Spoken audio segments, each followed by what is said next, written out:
So it's the day a lot of you have been waiting for, the OnePlus Nord N20 going unlocked, available OnePlus.com and also Best Buy. Link will be in the description. There's an affiliate link. It does help out the channel, but price unlocked $299, which is good. I'm relieved to hear it. I thought maybe they saw all the hype and all the stuff that they had going into the N20 5G and thought, well, maybe for the unlocked version, we'll hike it up a little bit more, but it was $282 on T-Mobile if you were just to buy it outright. So to see it at $299 fully unlocked is nice. A bit of a relief there that you're not getting gouged too much for the Nord N20. Really great device. I've done so many videos on it. You can see, just go through some of the videos. Don't even take my word for it and get hyped about it. Go through some of the videos. Just see the comments of people who have actually went out and purchased it and how much they like it for the money they're actually spending. It is easily, and people are saying, oh, you hype up this phone so freaking much. Listen to me. Go watch other reviewers say the same thing. It's so rare for a phone to come out with such little fanfare, basically under-promising, and then straight up over-delivering. A fantastic experience for $300 that you absolutely are just not getting a lot of other places in 2022. Let's start with the display. Best in class. Fantastic OLED panel. I had a OnePlus 9. Let me tell you something. Blow for blow with the OLED panel on the OnePlus 9. Yeah, is it 60 hertz? Okay, yeah. You really need the 90 hertz? I mean, what are we talking about? There's plenty of $200, $250 phones with LCDs with 90 hertz, but I wouldn't want to use them. Yeah, sure, that's smooth 90 hertz. Yeah, that's fine. LCD not as good, performance not as good. Snapdragon 695, absolutely the best 600 series Snapdragon they've had. We're not talking budget performance, even though the 600 series has typically been their budget line of processors. We're talking easily mid-tier performance. Fantastic, silky smooth, great gaming performance. Social media is a breeze. Everything that you'd want to do on this device, you can do. 6 gigs of RAM, 128 gigs of storage. Fantastic. You want to see a couple flaws? One person, I believe, had calling issues where the calls would drop. I don't know. That may have been a bad unit. But for the most part, the feedback I've gotten on it has been excellent. And rightfully so. The design punches well above its weight, I think. This does not look like a $300, $299 device, especially when you factor in the display. The battery life is excellent. Talking 7.5 hours of battery life. The camera's serviceable. I did those photos in the reviews of the cameras. I'm telling you, if you're in the market, sub $300, I don't care if this sounds like a hype video, because we are so let down by so many devices that charge a heck of a lot more money. I'm looking at you, Samsung, with that 853.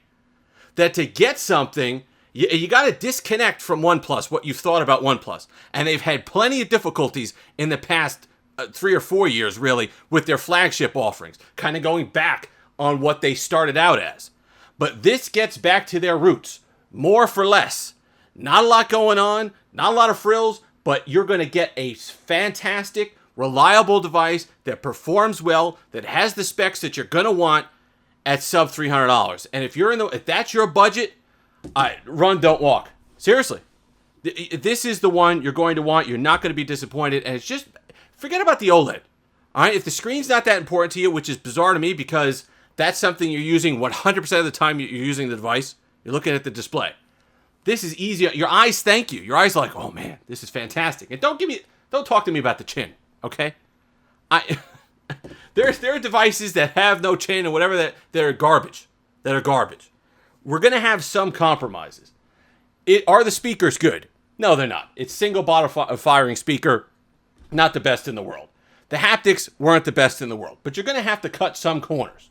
And if those are the corners that I have to give up that are cut along with the 90 hertz to get to this performance level with this display, with this spec, and keep it at $299, I'm sold. That's what I'm fine with. Absolutely. And then you add in the aesthetic of the device, which I think is beautiful, and you have a winner. You absolutely have a winner. Everything that you're going to want to do, you're going to be fine on it. I love the decision that they went with to go with Oxygen OS 11, which you still get all the functionality. You still get all the fun stuff that you get with Oxygen OS, all the customization, all the features with the exception of the always-on display, which is still weird, which I hope that they fix in a software update to give you some notifications or functionality on the always on display, because it really is disappointing to have nothing whatsoever. But it works fine. In-display fingerprint sensor, it works fine. We actually can activate it, pull it up. Fantastic. No issues there. Software with Oxygen OS 11. Love the fact that they went to that, because you get all the benefits of Oxygen OS that we've loved. All the smoothness, the customization, the relatively clean version of Android that we like without the Color OS integrations of Oxygen OS 12 that really just bog down the works. And when you're dealing with a budget processor, even one as good as this, the less you can put on the processor, the less you could bog down stuff with unnecessary nonsense, the better off you are. And that's absolutely what they've done here. And if they come out with an Android 13 and they release it for here, I hope it's because they got it to a point where it's clean. They say they're walking back the Color OS integrations. That's why they didn't put Oxygen OS 12 on here. Because enough people complained, and to their credit, they said, you know what? It's really not that good. It stinks what we've done. We're going to simplify it again. We're going to go back to the old form of Oxygen OS. That's a good thing. So they put 11 here. Don't think you're going to get 12. Really don't on this device. Probably going to skip right to 13 when they're ready. But we overestimate how much we need new versions of Android. As long as you're getting security patches, which this was running the May patch, you're okay.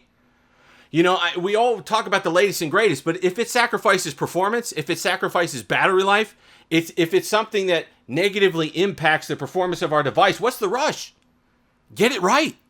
If they take an extra 2 or 3 months to make sure that Android 13 is running well and they could port it down and optimize it for a Snapdragon 695 and this hardware, take that time.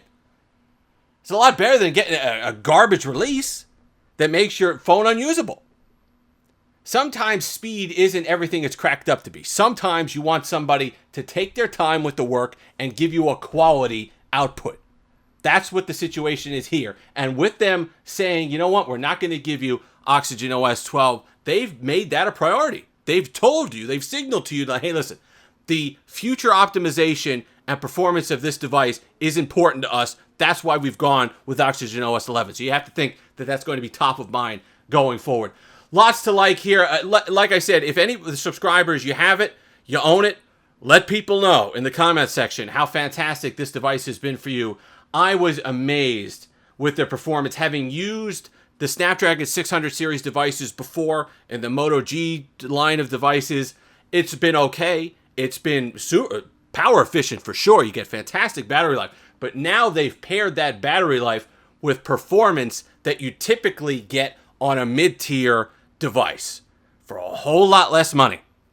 With the 6 gigs of RAM, you're not skimping anywhere. Like I said, if you had to sacrifice 90 hertz to get you to that 6 gig of RAM output, to get you to that OLED display, to get you, and not just any garbage OLED display, fantastic color, that rich OnePlus creaminess that you're used to in displays is on display here.